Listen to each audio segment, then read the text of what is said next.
What's up, you guys? In 2021, I rediscovered my love of reading.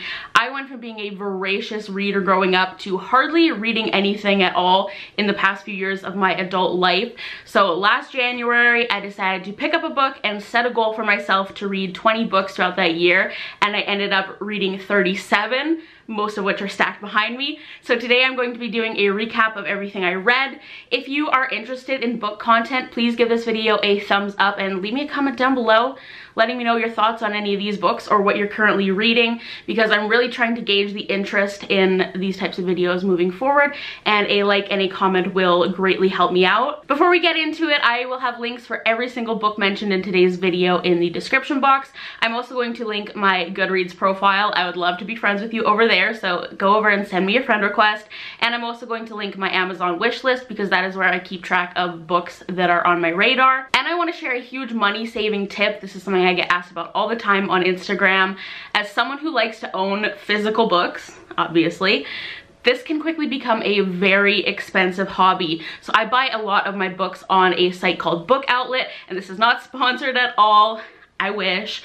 They have very heavily discounted prices and constant sales on top of that. I found a lot of really popular book titles on their website. You kind of have to stalk the site a little bit to get those really great deals, but it is so worth it when you find a book that's regularly $25 for like $6 or even less. It has been such a great resource for me while I am trying to bulk up my personal library and read more. I literally just placed an order on their site yesterday. I got 7 books for $60, and that would have cost me at least $150 on Indigo or Amazon. So I'm a huge fan, and I do have a referral link for $5 off your first order of $25 or more, so that'll be down below as well. So what actually kicked off me rekindling my passion for reading was a Star Wars hyperfixation. I watched all the Star Wars movies for the first time in December of 2019, and I got to the point where I just wanted more Star Wars media that I could consume, which is kind of ironic because I'm typically not a fan of sci-fi fantasy at all. So I'm going to speed run through the Star Wars books that I read,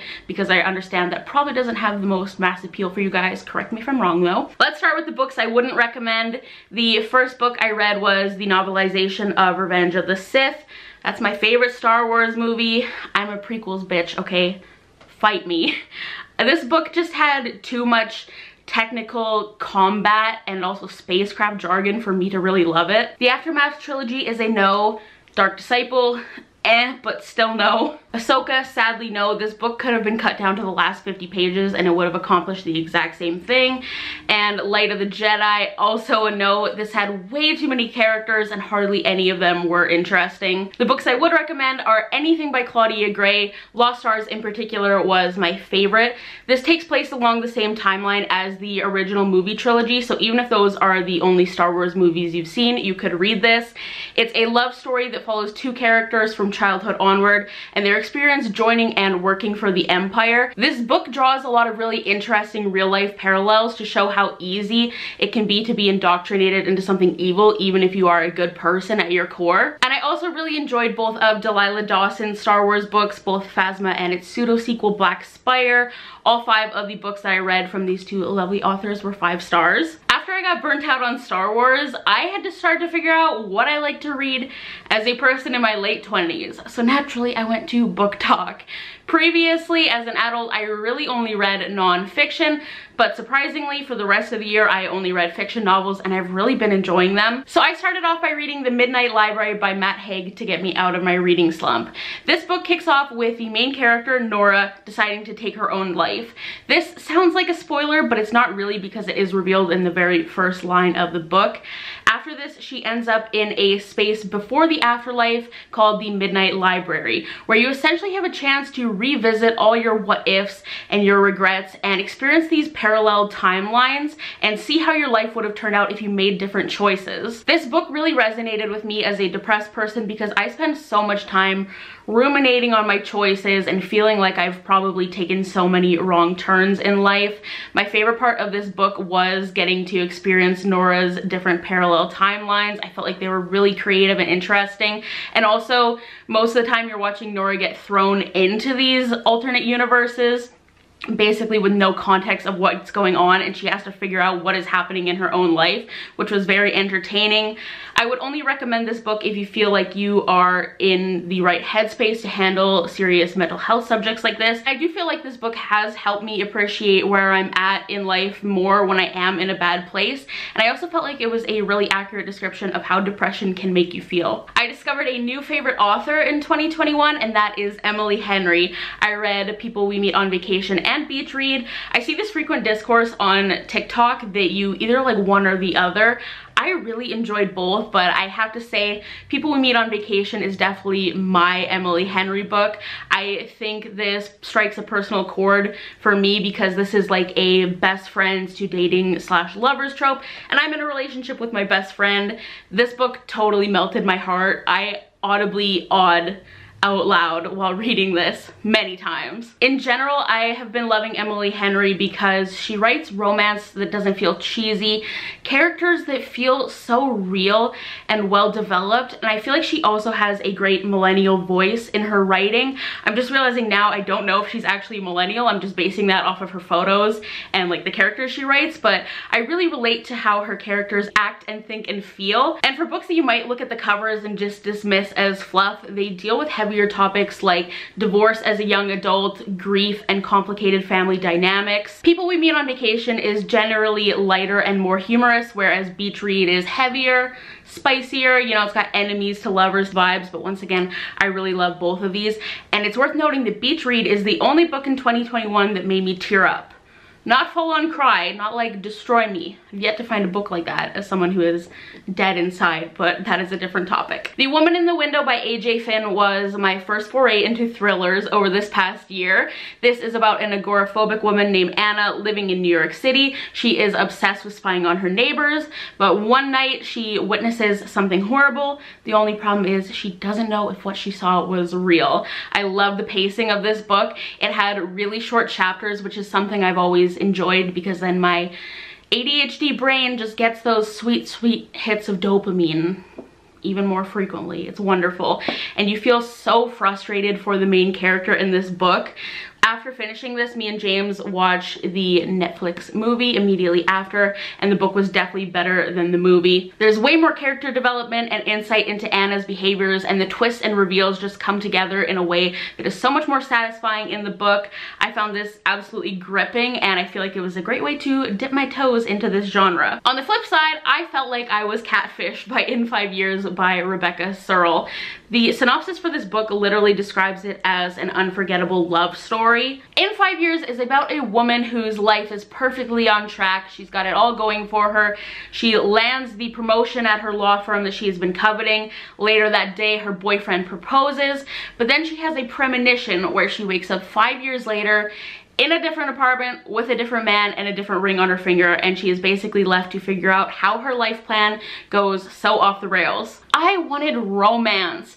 I wanted to see how this character's life changes so drastically and how she ends up with this mystery man who is hopefully going to be so much better for her. In reality, this is a book about the bond between two best friends, and it's far more tragic than I was expecting. It wasn't a bad book. It just wasn't what I wanted at all. Like, if the synopsis was a more accurate representation of what really happens in this book, I wouldn't have picked it up in the first place. I gave this 5 stars originally, but I feel like I need to adjust that rating now. They Both Die at the End by Adam Silvera is a book that sadly did not live up to the hype for me. This book takes place in a world where you are notified on the day you are going to die. You don't get any more info than that. You just receive a call in the early hours of the morning that's like, hey, you're gonna die today. Incredible concept, and I feel like this had so much potential, but it just ended up falling a little flat for me because it just felt a little juvenile because it was about 2 teenage boys. I pretty much have to finish a book once I start reading it, but if I hadn't been so intrigued to find out how the main characters end up dying, this might have been a DNF for me. However, I do really appreciate the queer and Latinx representation in this book, and I see the importance in that for young people in these communities. I gave this 2 stars because I realized it just wasn't the book for me, but I know it will have have a lot of value and importance for other people. This next one is the only book in this video that I'm going to include straight up spoilers for, so I'll have a timestamp here if you want to skip to the next review if you haven't seen season 1, but I am talking about You by Carolyn Kepnes. Let me preface this by saying You is one of my favorite series of all time. So when I got back into reading, I was super interested in this book because I was like, it must be phenomenal. So I was shocked by how much I disliked this. I am someone who typically enjoys unlikable characters. I often find myself rooting for the villains in stories. I don't know what that says about me, but the way the characters were written in this book was just irredeemable to me for some reason. Book version of Beck is the worst. Her best friend dies and she doesn't even care. I know they have a complicated relationship, but in the book, she moves on from this so quickly. And when Joe kills Peach and when Joe kills Benji, these huge explosive moments in the show, it just felt so mundane. It felt like I was reading about someone checking off tasks on their to-do list. And maybe that's intentional to show Joe's detachment, but it just really didn't do it for me. Since I had already watched the series, I had to step back and think, how would I feel about this book if I hadn't seen the show? And honestly, I think my review would have been even lower if I didn't have all of this context already in my head. I feel really bad shitting on this book because obviously this show would not exist without this author's brilliant concept, but I feel like the producers really breathed life into this story. Next, I read Wilder Girls by Rory Power. This is about an isolated school for girls on this small island where a strange illness has ripped through all of its inhabitants, including the wildlife and the island itself. And we're basically seeing the effects of this deep into their quarantine. I was a little worried this would spike my anxiety and be a little bit too real for present day, but the illness is nothing like COVID. It's this bizarre, disgusting body horror type plague. Although there were causes for the virus revealed that were like deeply rooted in reality, which made me be like, oh shit. That's as much as I can say without giving any spoilers. I don't really have any strong feelings on this book either way.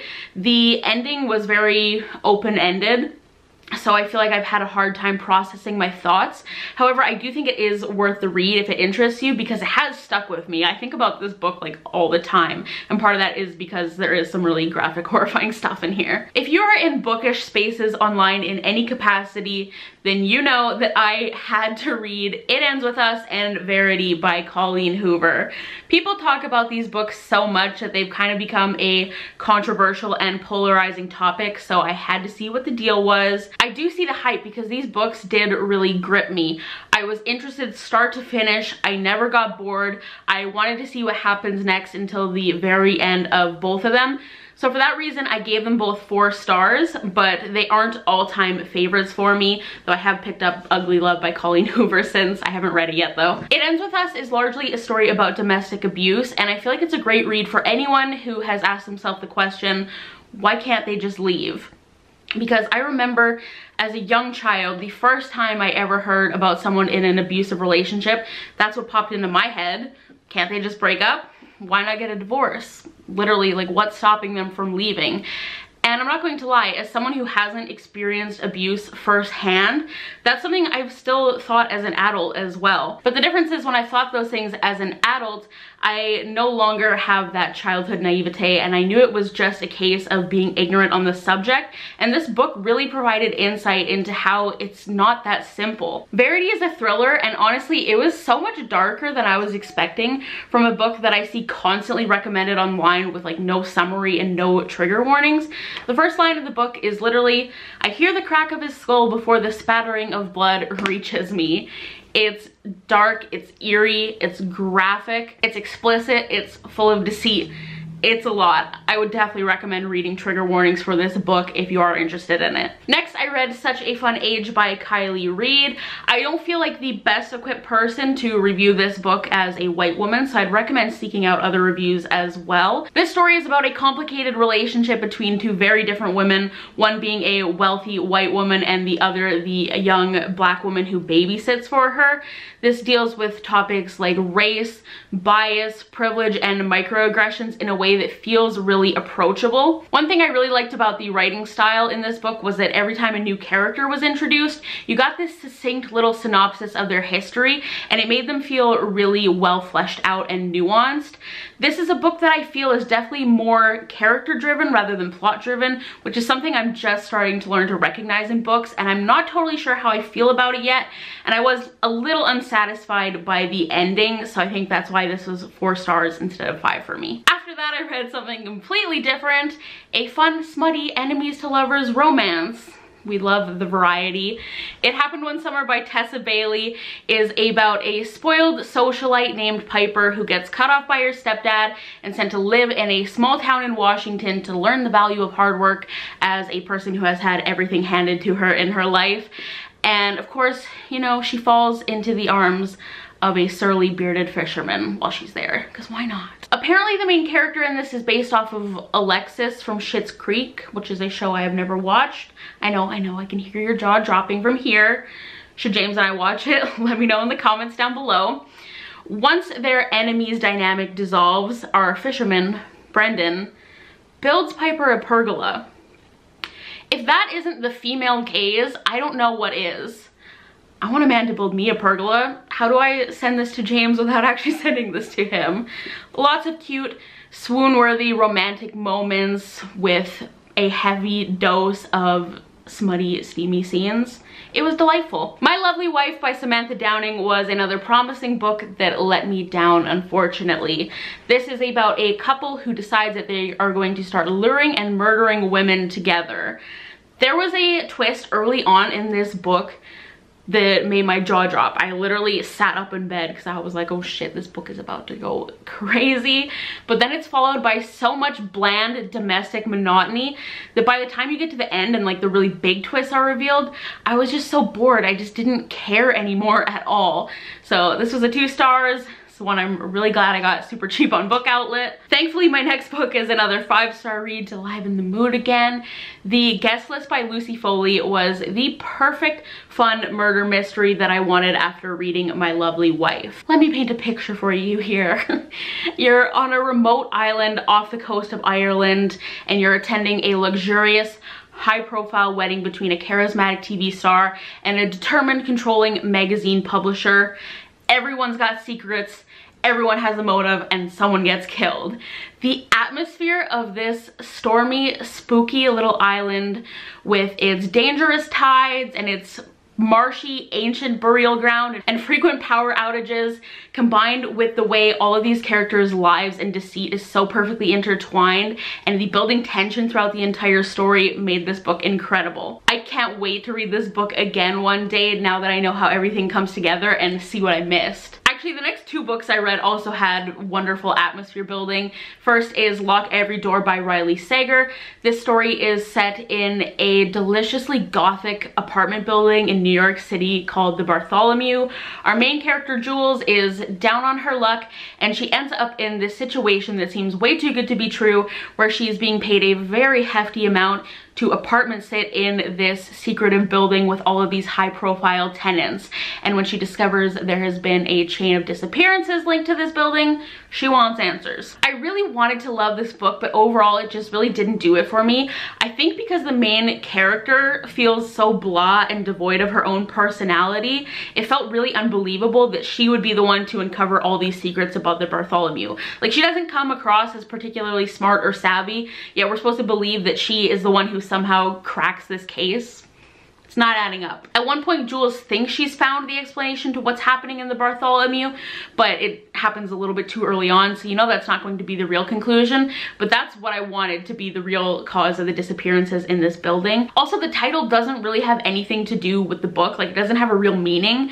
I wanted there to be a reason that the doors actually had to be locked all the time. And the second book that made me wish I could physically step into the pages and live in this world is Paybacks, a Witch by Alana Harper. Like I said, fantasy isn't usually my cup of tea, but this sounded like the perfect autumnal read for my Libra self, and it definitely delivered. I want to live in Thistle Grove. Like, can I please live there? This is about 4 families of witches. Their heirs have to compete in this magical tournament, and basically 3 of the competitors decide they're going to band together to try to take down the family that has been winning the competition for centuries and dethrone them essentially. This is like John Tucker Must Die, but magical, and if 2 of the girls ended up dating. In My Dreams, I Hold a Knife by Ashley Winstead is a debut thriller that people have been losing their minds over online, so I knew I had to pick it up. I've definitely noticed a recurring theme in thrillers where the description is like, 10 years ago, something terrible occurred in this small town. Now the people involved have returned to discover the truth about what really happened. This gave me like Gossip Girl, but if it was like a dark academia college reunion mystery type vibes. It's very much spoiled rich kids with secrets, and I feel like the characters felt a little stereotypical as a result. I enjoyed this while I was reading it, but now that I've been like looking back over all of my reads and thinking about them, I think this was a little overhyped for me because I realized this is one of the only books I read that I really can't remember that much about what happened. Like, I remember key elements and like events that took place, but I don't remember how it ended. And so I feel like because it didn't stick with me, my rating should be a little bit lower than it was initially. When I picked up The Heart Principle, I didn't realize that this was actually the 3rd book in a series. I haven't read the first 2 books, and while this does work as a standalone, maybe take my review with a grain of salt because I clearly don't have the whole picture.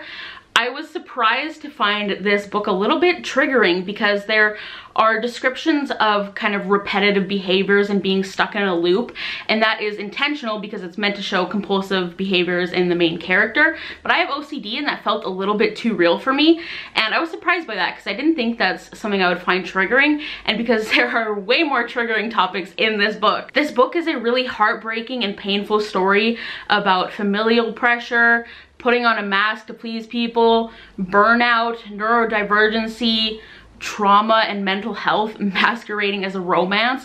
I felt so exhausted and drained by this book, but I read the author's note at the end and it's clear that this is a very, very deeply personal story for the author, so I don't want to critique her choices too much, but this is definitely one I would recommend reading the trigger warnings on and not mistaking it for a fluffy romance like the cover might imply. I feel like people are going to be mad at me for this one, but I did not fall in love with The 7 Husbands of Evelyn Hugo. I think it's just another case of going into a book with far too many expectations, because I didn't dislike it either. For some reason, I found it slow, and I know that logically that makes no sense because so much happens in this book. This is about Evelyn Hugo, who is a Marilyn Monroe level icon and Hollywood star from the 1950s. Evelyn has decided to recount her scandalous life story because she is 80 years old and she has decided it is finally time to do a tell-all, so she chooses an unknown journalist named Monique to write this story for her. I think the reveals in this book happened too early on for me. It felt obvious how it was going to end and what Evelyn's angle was in hiring Monique because of the very specific body of work from Monique that is detailed early on in the book. And also, the whole theme of this book is basically finding out who Evelyn's one true love was, since she is so notorious for marrying 7 different men. And that's also revealed just like a little bit too early on. I think the overall concept and amount of detail that went into this story is what still made it a 4-star read for me. It really feels like you're reading the actual biography of a 1950s star rather than a work of fiction. And the romance in it was really lovely and touching. That's as much as I can say without giving any spoilers for it, but I didn't feel the need to gush about this book like I've seen so many people do. We're down to my December reads finally, so we are almost done, I promise. BookTok influenced me to read The Love Hypothesis by Ali Hazelwood, which was originally a Raylo Wattpad fanfiction, and the fact that this is actually meant to be Ray and Kylo is very evident from the cover art. It's a grumpy sunshine, fake dating, guy follows first romance. It is so full of cliched tropes, but it actively acknowledges and makes fun of all of its cliches, which was funny in a kind of meta way. If you don't like cheesy romance, this isn't the book for you. If you do, it's a really fun, cute read. Just a heads up, there is a fairly graphic, spicy scene in this book. I know a lot of people pick this book up for that purpose, but I've also seen a fair amount of people caught off guard by it because in general it's a pretty tame romance. Having had the time to think about about this book, you know, for 2 months since reading it, I feel like it's been a little bit forgettable. I saw someone post that if you sign up for the author's online newsletter, then you get access to a bonus chapter. And when I was reading the bonus chapter, there was so many things that like I just completely forgotten even happened in this book. So it's not a book I've continued to think about, but if it hasn't already been evident, I do enjoy fun romance novels, and it did scratch that itch for me. It's a weird choice of words. The Song of Achilles by Madeline Miller is a book I would never pick up on my own. If I was browsing at the bookstore and I read this synopsis, I would be like, immediately no. Immediately no. But the rave reviews, and specifically reviews from people who said this book didn't appeal to me at all, but I read it anyways and I absolutely love it, are what really convinced me that I needed to read this. And once again, I'm trying to figure out what I like, so I was like, I shouldn't be so close-minded. The reason this book didn't interest me initially is because it falls into the genres of historical fiction and Greek mythology. It is a retelling of the Iliad and the Trojan War from the point of view of Patroclus, and a queer love story between Patroclus and Achilles. Can you tell this like isn't my wheelhouse at all? I feel like I just like switch into awkward mode because I want to get the details right. The prose of this book was beautiful, and it made a totally intimidating foreign subject to me accessible and understandable in a way that didn't feel pretentious, and I was really impressed by that, so I did give it 4 stars. And also Madeline Miller has a Q&A on her website where she talks a little bit more about her choices in writing Greek mythology adaptations and why she chose to write this story this way in particular, and I found that really interesting, so I'm going to link that down below. I also read My Dark Vanessa by Kate Elizabeth Russell. Big trigger warning here, this is a very difficult book to talk about because it is about a woman coming to terms with the fact that she was groomed, manipulated, and abused by her English teacher when she was 15 years old amidst allegations from other former students. I had such a visceral reaction while reading this book. It is so unsettling and so abhorrent, but in a way that is poignant. It was more graphic than I was expecting, and it felt gratuitous at times, but it also felt justified in accurately representing this type of abuse. This is a work of fiction, but this does happen to real people. Definitely not an easy book to read, but it felt like a really important story. I don't really know how to transition from that more serious book to my next 2, which were more shallow romance reads. The more I reflect on The Roommate, the more I hate it. Thank God I only paid like $5 for this book. This is about a woman named Clara who comes from an old money Connecticut family, and she lands herself in a situation where she is forced to room with a male adult entertainer. Now, being the prim and proper debutante ball attending gal that Clara is, this is basically like the worst case scenario. And it makes it even worse because she can't let down her family because her family has a curse. This damn curse. I swear it's mentioned on like every page in the first portion of the book, and it's so overdone because nothing that interesting even ends up happening because of this curse. Like, maybe these things are scandalous in like a society pages clutch your pearls kind of way, but it was just so overdone. You don't really get any backstory for these characters. There's no real insight into their behaviors or like the weird little quirks that they have. Josh and Clara do fall in love, and there's also no reason for their attraction in this book aside from physical attraction, which like fine, whatever. But Josh ends up obsessed, would go to the ends of the earth for this woman in love with Clara, and it seems that there is no other reason for that other than her body. Like, I'm sorry, but do you fall head over heels in love with someone just because they have great... This was so bad. I picked up Window Shopping by Tessa Bailey because I wanted a short, sweet, spicy romance to read before Christmas, and this delivered on all fronts. I've seen some people complaining that the conflict in this book resolves too quickly, it's unrealistic, etc. And to that I say, this is a 250-page smutty Christmas book, so you should enjoy it for what it is, which is basically a Hallmark movie but with dirty talk. And last but certainly not least, I wrapped up 2021 with what ended up being one of my favorite reads of the entire year, and that is Local Woman Missing by Mary Kubica. I just realized this wasn't in my stack this entire time and I had to go find it.